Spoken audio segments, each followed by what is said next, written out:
So I'm out here kind of scoping things out as spring's sort of coming here, and we are still in a D3 drought.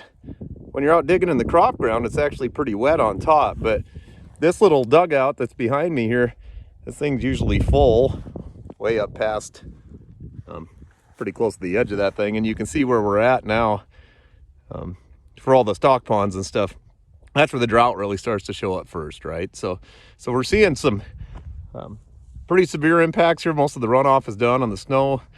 But what is encouraging is as we get out into this, I'm going to show you guys this intensive grazed grass and how well it recovered last year, even during a drought after the grazing, and how we're getting some green up on that already. So here we are looking at barely greened up, if at all, right? Spring intensive grazed grass from last year. But the encouraging thing is where we didn't do as good of a job of grass management in that bad of a drought, there was really no cover at all left. And when you come down into this stuff, you can see the amount of ground cover that we're starting to get with thatch when those guys are impacting this stuff as we graze across it, and the amount of green up that we're already getting down here in the bottom of these plants, right? So this stuff is leaps and bounds ahead of our stuff that maybe didn't get managed quite as well.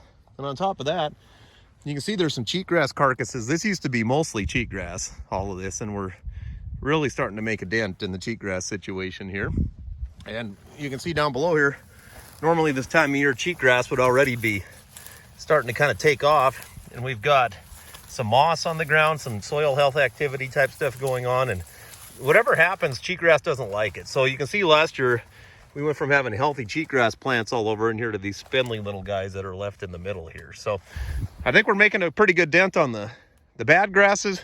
We keep seeing improvement on this stuff, and it's already off to a pretty good start even in this drought year. So spring's here, kind of. The weather's warming up, which makes you feel better. Obviously, like I showed you with the dugout, the pond situation, the drought's really kind of hanging on here, but there are some encouraging things from the soil health standpoint. And I'm going to take you out in some fields on the next video and show you just how much water we're able to retain, even in a not a very snowy winter here. So there's some real positive things that have happened here on our farm between those crop rotations and the water holding capacity, even in these bad droughts. We just hope things turn around to fill up some of these ponds and stuff. So thanks for watching.